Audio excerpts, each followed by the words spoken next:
Paramount hasn't got its own titles from the 30s and the 40s, and that's correct. Tell us a little bit about that gap and why that's occurred. Yeah, so in the 50s, Paramount was looking for a way to, stay afloat, basically, like a lot of the other studios.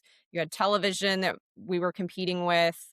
You had audiences going to the theaters was dropping because of that, because of television. Also, car culture was becoming a big deal, so people were taking a lot of trips and stuff like that maybe they hadn't been before. So theater attendance was waning back then. So they were looking for ways, how can we use our library? What can we do? And they thought, we don't really need our backlog of movies. If we re-release these, nobody's going to see these. They want new movies. They want big spectacles. CinemaScope was a thing, Cinerama. So they were looking at that sort of thing. So they sold the 19 I think it's the sound films from 1930 to I believe 48 or something like that to NTA, which is a television station. And so they sold everything to them. And then that eventually ended up at Universal just through, different companies buying each other. So Universal has all of the Paramount films between that era. And kind of a funny side note on that, the woman that runs restoration over there, Cassandra, she'll introduce a film at a festival. She's also blonde. So she'll introduce a Paramount film. So often I will get emails telling me how much they enjoyed my introduction to this film. And so I always forward that to Cassandra saying, I'd love to take this compliment, but it's yours. And so that's You got your that happens a rest, lot. your doppelganger. Yeah. Yeah. Oh, that's great. Tell us a little bit. So, so you've got that gap there. I think last time, for people that are, some of our audience would be really interested in the content of what's in there. So we touched upon Republic Pictures. I didn't know anything about that collection. Tell us a bit more about that if you could.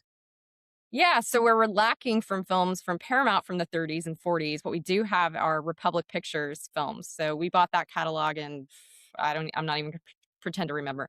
So we have all of these and if you're not familiar with Republic Pictures, they were a Poverty Row studio, and so that means they made little B pictures. So they weren't making the big pictures, they were making the smaller ones. Republic was also known for making these Republic serials or chapter plays. And those were basically episodics that would play in a theater one new chapter a week. And a lot of them were aimed towards younger kids. So there's Western ones, there's sci-fi ones, Bela Lugosi's in one. So that's what they were known for. But they also had John Wayne was one of the people there, Gene Autry, Roy Rogers. A lot of stars worked with Poverty Row, either at the start of their careers or when maybe things weren't going so well with their careers, they would work for them.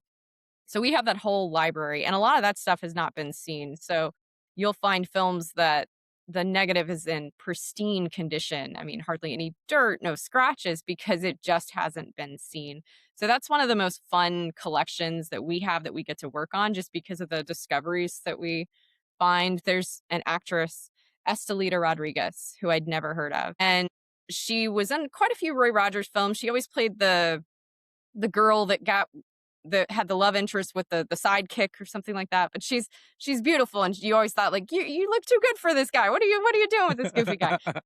But she's incredible. She lights up a screen. She's an amazing singer and dancer, and I absolutely adore her. So there's people like her, or Judy Canova is another one who was a huge star back in the day, and I don't think a lot of people know who she is. She was sort of a goofy. It was always a rags to riches story with her, and often her characters were named Judy. And she's an incredible singer. She was a trained opera singer, I think. And you get these moments of her. A lot of times she's acting really goofy and just a little crazy, but you get these moments where she just sits at a piano and plays, and it just takes your breath away because she's just so good. So yeah, I mean, there's smaller films, but there's some that are just really lovely, and I love working on it.